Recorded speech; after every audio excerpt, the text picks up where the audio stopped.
Olá, eu sou Alice e estamos falando de relacionamentos sociais.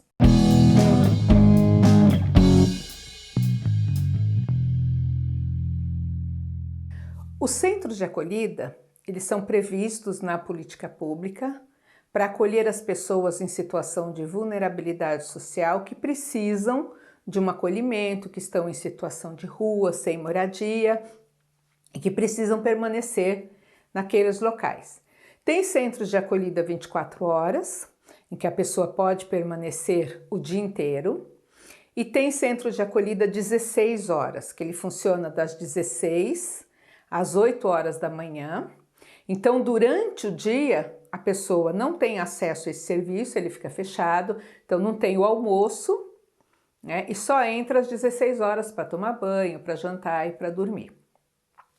Dentre essas modalidades, tem alguns que são específicos, especiais. As instituições de longa permanência para idosos, que são as ILPIs, tem um ou dois na cidade de São Paulo que são para os trans, questão de gênero. Tem núcleo de convivência, que é só o serviço dia, que teoricamente seria para complementar esse 16 horas. A pessoa sai às 8 horas do centro de acolhida, não tem para onde ir ou precisa de outro serviço, assistente social, que não conseguiu acessar à noite, vai nos núcleos de serviço, aí lá tem almoço também. Então, algumas modalidades para fazer esse atendimento. Só que os centros de acolhida, eles são pensados em termos de quadro de funcionários, até o próprio horário, nas ofertas que esses serviços têm para oferecer, eles são pensados para pessoas que minimamente têm uma autonomia de tomar banho sozinho, de comer sozinho, que pode comer a mesma alimentação que as outras pessoas, porque não é pensado da gente fazer um cardápio para convalescente, outro cardápio para idoso, outro cardápio... Não, é um cardápio, é aquele cardápio naquele dia, e a pessoa deveria estar em condições de entrar naquele esquema. Teria que lavar sua própria roupa. Então, tem algumas condições que, teoricamente, a pessoa teria que estar em condição de autonomia para fazer. Só que é muito comum, dentro do centro de acolhida, principalmente os que ficam próximos de hospital, a gente receber uma demanda, um pedido de vaga para uma pessoa que foi socorrida na rua, que estava em situação de rua, sofreu um acidente ou teve um mal súbito, alguma coisa, e foi parar no hospital. E aí deu aquele período do hospital, mas a pessoa ainda está fraca. Às vezes sai com sonda no pescoço, sai com bolsa de colonoscopia, com alguma condição de saúde que seria controlável e pede-se a vaga, porque essa pessoa tem que sair do hospital, mas ela não pode voltar para a situação de rua. Ela ainda precisa de cuidados. Então, perde-se a vaga para o centro de acolhida. Só que, e normalmente assim, a pessoa está bem, está de alta. Aí você recebe, eu já presenciei casos do paciente não conseguir sair da ambulância sozinha, ter que ser carregado. Como que ele vai ficar dentro do centro de acolhida que não tem enfermeiro, não tem remédio, não tem médico, não tem cuidador? Não tem uma pessoa para cuidar dele, para dar banho, para trocar curativo, para lidar com aquela bolsa? Não tem. Ele precisa de uma alimentação especial. Se a pessoa está com traco, ela precisa de uma alimentação líquida especial. A gente não tem isso. Não tem equipamento, não tem pessoa para isso, não tem o material para fazer. Então a gente se vê dentro do centro de acolhida com algumas situações que são muito complicadas de lidar no dia a dia. Vem idoso que precisa usar fralda, que não consegue ir para o banheiro sozinho, precisa de ajuda. Quem vai fazer isso se o quadro é previsto para pessoas que têm autonomia? Aí tem esses centros de acolhida específicos, mas são poucos, tem poucas vagas e não estão necessariamente contidos dentro da política pública, como é o caso do Centro de Acolhida para Famílias. Por que pensou-se em Centro de Acolhida para Famílias? Era muito comum, ainda é infelizmente, você pegar uma família, colocar o homem no albergue para homens, no centro de acolhida para homens, colocar a mulher com os filhos no outro. Rompeu o vínculo ali já é frágil. Tira da convivência, do cuidado, a mulher tem que cuidar sozinha nesse outro aqui, né? Tira desse a responsabilidade. Normalmente, a mulher acaba sozinha com a criança, com uma condição mais difícil ainda de conquistar uma autonomia para sair daquele atendimento. A questão do gênero. A pessoa que nasceu numa condição, por exemplo, nasceu homem, mas se reconhece como mulher. Foi uma conquista, uma luta de grande tempo, grande demanda, reconhecer o nome social. Então, ela pode não dar o seu nome de batismo e dar o nome social. Tá, o nome social é feminino. Aí precisa de uma vaga. A gente tem o centro de acolhida masculino.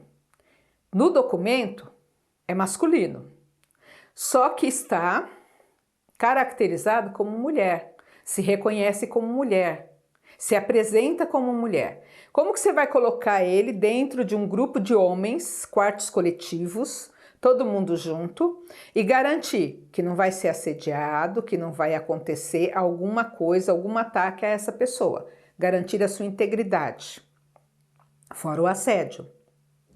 Aí tá aqui, se é homem, se reconhece como mulher, você coloca no centro de acolhida feminino.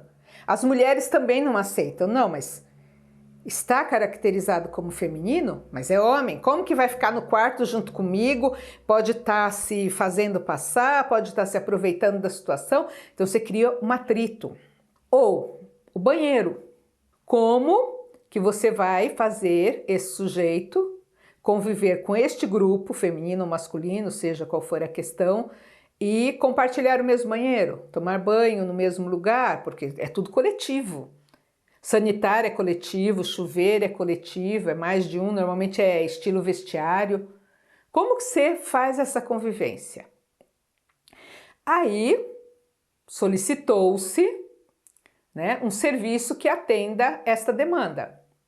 Mas são poucos, não são suficientes, não é política pública ainda reconhecida, depende da vontade do governante se vai manter ou não este serviço em funcionamento. O idoso, a mesma coisa, tá ali, precisa de uma alimentação especial.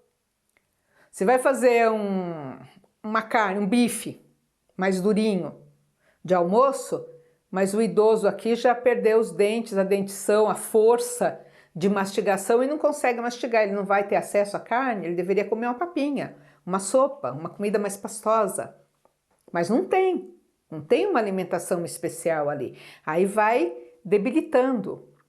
Vagas em ILPI, que é a Instituição de Longa Permanência para Idosos, porque aqui no centro de acolhida a perspectiva é de autonomia, lembra? Então a pessoa ficar um tempo até ela conquistar a sua autonomia e conseguir cuidar da própria vida. O idoso vai evoluir para atingir a autonomia? Provavelmente não. Ele vai debilitando ao longo da vida, ele precisa de mais cuidados, então ele precisa da longa permanência. Só que aqui são poucos serviços, poucas vagas, tem um quadro especial. Tem um quadro de funcionários, tem enfermeiro, tem cuidador, tem médico que passa de tempo em tempo, porque é uma demanda especial, que precisa de outras alternativas. Tem nutricionista, a alimentação já é mais pensada para essa faixa de idade, para suas necessidades, para as comorbidades que tem ali dentro daquele ambiente. Só que são poucas vagas. E a gente até brinca, né? Porque é uma maneira de lidar com a situação, que para a gente tirar um idoso do centro de acolhida regular e mandar para ILPI, a gente precisa de vaga celestial. O que é vaga celestial? Deus chamou lá em cima para a vaga, sobrou a vaga aqui e a gente transfere esse. Então é muito sofrido. Então a política pública ela precisa ser mais ampla para poder pegar esses diferentes grupos. A gente não tem mais o família em foco pensado para a família, numa autonomia, numa outra perspectiva, na família integralmente, né? Esse serviço acabou. Ele não entrou na política pública, ele não virou política pública, ele era um serviço, fechou, acabou, não tem mais. E aí como que a gente lida com essa família? A gente tem uma demanda muito grande agora de famílias sem moradia, por despejo, por tragédia, né? por incêndios nas comunidades e acaba com os barracos e aquela família fica em situação de rua, por estar numa área ocupada e ter reintegração de posse, essa família fica na rua. Ela precisa de um serviço que não é o centro de acolhida regular, que pode até ser da assistência, mas ela precisa de uma moradia, né? Mas emergencialmente, que a assistência social atende às emergências, ela poderia ser, mas tinha que ser um serviço com este foco. Veio de moradia, não é pessoa em situação de rua, não é família em situação de rua, só vulnerabilidade. Então ela tem que ter uma outra caracterização de serviço e o objetivo desse serviço é moradia, para essa família ir embora e voltar a tomar conta da sua vida. Então a gente precisa amadurecer muito, pensar muito e enquanto isso a gente tem dentro dos centros de acolhida todo tipo de demanda, que é o desabrigado, que é o desempregado, que é o dependente químico, o dependente alcoólico, o idoso que não tem quem cuide, que é a questão dos trans, que normalmente a família não aceita e por isso ele acaba na situação de rua, de vulnerabilidade, a sociedade não acolhe, né, não dá oportunidade e acaba ficando nessa situação. A gente tem convalescentes dentro do centro de acolhida sem ter uma equipe apropriada para esse atendimento, né? E às vezes a gente tem uma resistência muito grande de alguns serviços que são os núcleos, que às vezes pedem a vaga, a pessoa está na rua, mas vai no núcleo de serviço fazer uma atividade, está pedindo uma vaga no centro de acolhida. Aí entra em contato com o centro de acolhida e fala as condições daquela pessoa, o centro de acolhida fala, não posso receber, não entende. O hospital liga e fala assim, olha, ela está bem, ela está em situação de rua, mas está de alta hospitalar.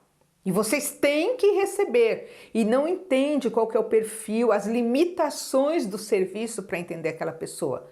A pessoa vem com bolsa, né, de traque ou de colonoscopia ou feridas imensas, né, em determinadas partes do corpo, a gente não tem quem cuide. A gente não pode nem ter medicamento dentro do centro de acolhida.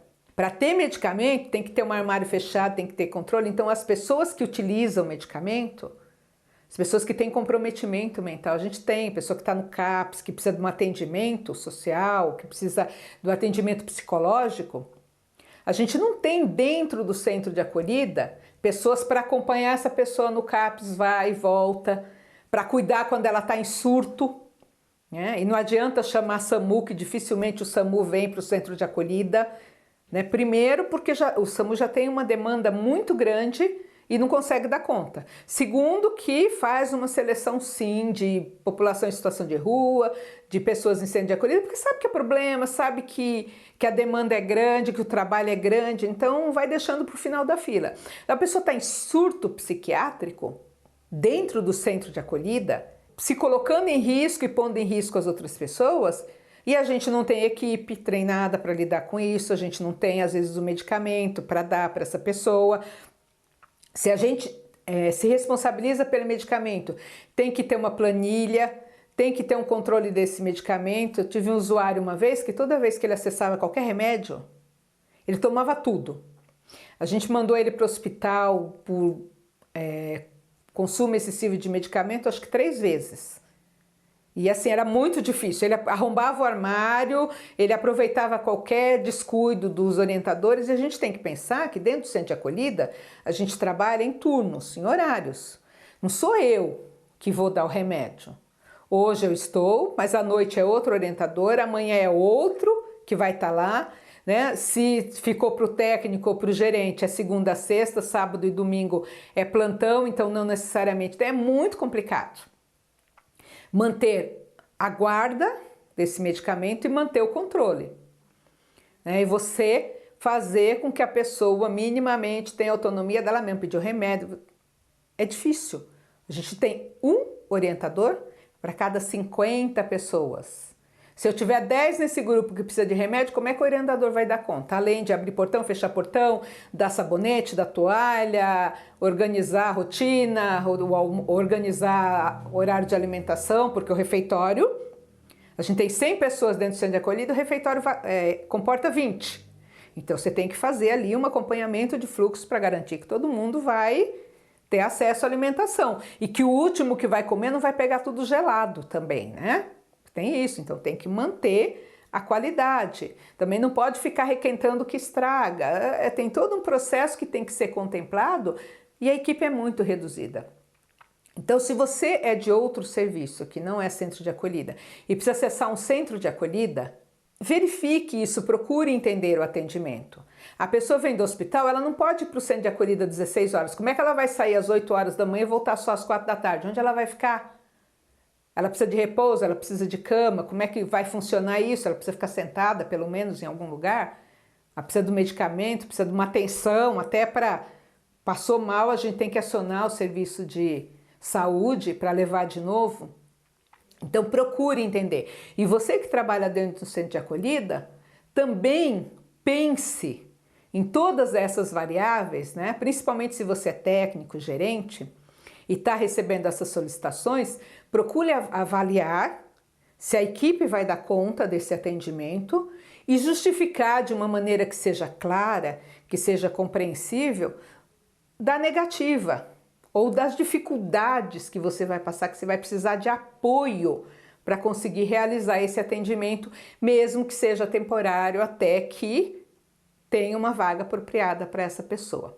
Então é importante entender a política pública, o que a gente tem de acesso, entender as demandas e lutar, participar das lutas e das discussões para que se tenha atendimentos mais adequados, que a gente não seja um padrão. Porque as pessoas não são um padrão.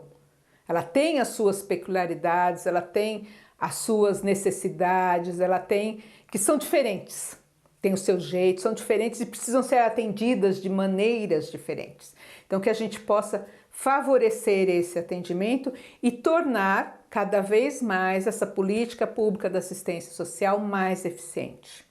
Autonomia para quem pode ter autonomia e acolhida e atendimento para quem precisa de um olhar especial e, às vezes, permanente. Tá? Então pense nisso, procure saber a respeito. Por hoje é isso, eu sou Alice e estamos falando de relacionamentos sociais. Até a próxima!